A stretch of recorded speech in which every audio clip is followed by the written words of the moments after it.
দেশে জঙ্গিবাদ ও জঙ্গির কোনো অস্তিত্ব নেই বলে জানিয়েছেন স্বরাষ্ট্র ও কৃষি উপদেষ্টা জাহাঙ্গীর আলম চৌধুরী। সম্প্রতি মালয়েশিয়া আটককৃতদের মধ্যে দেশে ফেরত ৩ জনের জঙ্গি সংশ্লিষ্টতা পাওয়া যায়নি বলেও জানান তিনি। সকালে হজরত শাহজালাল বিমানবন্দরে রফতানি কার্গো পরিদর্শন শেষে এসব কথা বলেন তিনি। এনবিআর কর্মকর্তাদের আন্দোলনে কৃষিজাত পণ্য রফতানি ক্ষতিগ্রস্ত হয়েছে বলেও জানান উপদেষ্টা। এসইউ সেলিমের প্রতিবেদন। কৃষিজাত পণ্যের রপ্তানি বাড়ানোর প্রচেষ্টার অংশ হিসেবে হযরত শাহজালাল আন্তর্জাতিক বিমানবন্দরে রপ্তানি কার্গো কমপ্লেক্স পরিদর্শন করেন স্বরাষ্ট্র ও কৃষি উপদেষ্টা জাহাঙ্গীর আলম চৌধুরী।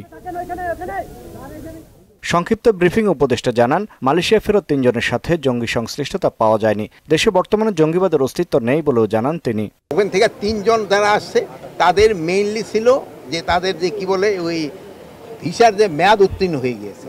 এখানে কোনো ধরনের জঙ্গিবাদ নাই। গত 10 মাসে কোনো একটা ইনফরমেশন দিতে পারছেন জঙ্গিবাদের? যেহেতু নাই, আগে ছিল আপনারা দিচ্ছেন, এখন নাই আপনারা দেন। এনবিআর কর্মকর্তাদের আন্দোলনে দেশের কৃষিজাত পণ্য রপ্তানি ক্ষতিগ্রস্ত হয়েছে উল্লেখ করে জাহাঙ্গীর আলম চৌধুরী জানান, রপ্তানি বাড়াতে পৃথক টার্মিনাল নির্মাণ ও কোল্ড স্টোরেজের সক্ষমতা বাড়ানোর চেষ্টা চলছে। এখন কিন্তু যদি বিমানে মালটা লোড করা না যায়, ওভার হয়ে যায়, কিন্তু আমাদের ওখানে কোল্ড স্টোর নাই ওই ভিতরে, বাট নতুন টার্মিনালে এই প্রভিশনটা আছে। এটা হয়ে গেলে একটা সুবিধা হবে। আর আমরা প্লাস এই যে এখানে যেখানে পানের এখানে দেখলেন অন্যান্য সবজি, এখানেও আমরা একটা কোল্ড স্টোরটা আরো বড় করে দিতে চাচ্ছি। একটা আইটেমের উপরেই থাকতে হবে না, আমরা বিভিন্ন আইটেম যেন আমরা এক্সপোর্ট করতে পারি এবং কিভাবে এটা বৃদ্ধি করা যায় এই জন্য চিন্তা ভাবনা করা হয়েছে। পরে উত্তরা পূর্ব থানার সেবার মান ও ইন্ডাস্ট্রিয়াল পুলিশ হেডকোয়ার্টার্স পরিদর্শন করেন স্বরাষ্ট্র উপদেষ্টা। এসইউ সেলিম, মোহনা সংবাদ, ঢাকা।